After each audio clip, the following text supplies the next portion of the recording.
तो और कुछ हो या न हो, आपके बच्चों के लिए, आपके लिए, आपके बच्चों के लिए बिहार में तो सब नेता ठगे हैं, तो अभी आपको हम लिख के देते हैं, इस बात ये कर लिया, उसको चपरासी का भी नौकरी नसीब नहीं है। बेगूसराय में बिहार बदलाव यात्रा पर पहुंचे प्रशांत किशोर ने भाजपा के द्वारा राम और सीता मां के सहारे चुनावी नैया पार लगाने पर तंज कसते हुए कहा कि देखिए, दिलीप जायसवाल सीता माता का मंदिर बनाएंगे, ये ऐसे लोग हैं कि मंदिर पर कब्जा कर लेंगे।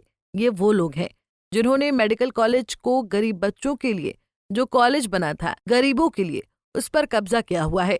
जो मैंने बात रखी है समाज के सामने, उसकी हिम्मत नहीं है कि जवाब दे। सिर्फ हिंदू मुस्लिम मंदिर मस्जिद कर लोगों को भ्रमित करने का काम कर रही हैं। जिन्होंने मेडिकल कॉलेज पर कब्जा किया, भाजपा के लोगों ने चीनी मिल की जमीन पर कब्जा किया। कल मंदिर बनाएंगे तो उस पर घोटाला करेंगे। भाजपा ने कहा कि राम नैया पार लगाएंगे। बिहार की जनता राम के सहारे है। अरे भाई देखिए, दिलीप जायसवाल माता सीता का मंदिर बनाएंगे और ये वैसे लोग हैं जो मंदिर को भी कब्जा कर लेंगे। ये वो लोग हैं जिन्होंने की मेडिकल कॉलेज गरीब बच्चों के लिए, सिखों के लिए, माइनॉरिटी के लिए जो कॉलेज बना था उसको 25 साल से एक आदमी कब्जा किया हुआ है। और अब मैंने जो बात रखी है समाज के सामने, इनका हिम्मत नहीं कि अभी तक उसका जवाब दें, और अब फिर हिंदू मुस्लिम और मंदिर मस्जिद का नाम करके लोगों को भ्रमित करने की कोशिश कर रहे हैं। ये वो लोग हैं जिन्होंने मेडिकल कॉलेज पे कब्जा किया है। भाजपा के लोगों ने चीनी मिल का जमीन पर कब्जा किया हुआ है। अगर कल होकर मंदिर भी बनाएंगे तो मंदिर के नाम पर भी घोटाला करेंगे। ये इनको इस बात माफ करने वाली नहीं है। भैया, भाजपा ने कहा राम के सहारे, यहाँ बिहार का एक एक घर जो है वो राम के सहारे ही है, और राम जी के ही सहारे होने से राम जी ने अब बिहार की जनता को एक नया रास्ता दे दिया है। राम जी ने वो रास्ता दिखा दिया कि तुम्हारे बच्चों का भविष्य कैसे सुधरेगा। हम लोग निमित्त मात्र हैं, ये भगवान की प्रेरणा से ही यहाँ आए हैं। तो राम जी की प्रेरणा है, राम जी का संदेश है कि सारे बिहार के लोग एक बार जगो, अपने बच्चों के लिए वोट करो और यहाँ पर बिहार में राम राज्य कायम करो। वोटर आईडी कार्ड को लेकर हम लोगों ने स्पष्ट कहा है कि 2014 में जो वोटर लिस्ट था उसी का संशोधन करके उसी से चुनाव होना चाहिए, क्योंकि उस वोटर लिस्ट को इसी चुनाव आयोग ने बनाया था। उसी वोटर लिस्ट से देश की पार्लियामेंट का, मोदी जी का चुनाव हुआ है।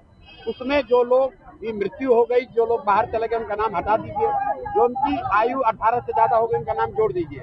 लेकिन उसके अलावा अगर कोई फेरबदल करता है चुनाव आयोग, तो सीधे तौर पर भाजपा की, एनडीए की मदद करने के लिए करेगा।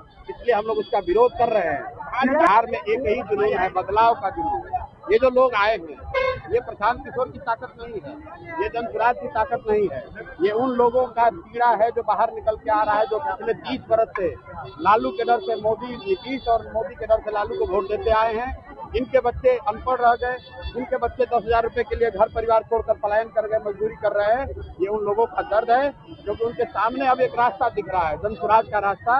उनको मालूम है कि अगर एक बार हम जनसुराज के साथ जुड़ेंगे, अपने बच्चों के लिए वोट करेंगे, तो इसी बिहार में भ्रष्टाचार खत्म होगा, उनके बच्चों के लिए शिक्षा, रोजगार होगा, पलायन बंद होगा। और इसीलिए आप देख रहे हैं कि इतनी बड़ी संख्या में लोग आ रहे हैं। प्रशांत किशोर ने बिहार चुनाव को लेकर कहा कि हमें ना तो एनडीए से और ना ही महागठबंधन से मतलब है। बिहार में लालू, नीतीश, मोदी एक दूसरे का डर दिखाकर वोट लेते हैं। जनता ये जानती है, हम लोग भी जान रही हैं कि बिहार में बदलाव होगा। बिहार में लालू, नीतीश, मोदी को देख लिया है। हम लोग भाषण नहीं दे रहे हैं। जो लोग आए उनसे पूछा कि मोदी के नाम पर वोट दोगे तो लालू, नीतीश के नाम पर वोट दोगे, तो लोगों ने कहा कि नहीं देंगे। हम लोग लालू, नीतीश, मोदी का राज नहीं चाहते हैं। जनता का राज चाहिए। बिहार में रोजगार, शिक्षा चाहिए। बेगूसराय से संतोष प्रसाद की रिपोर्ट। हमसे जुड़े रहने के लिए हमारे YouTube चैनल को सब्सक्राइब करें और नई वीडियो की नोटिफिकेशन के लिए बेल आइकॉन को दबाएं।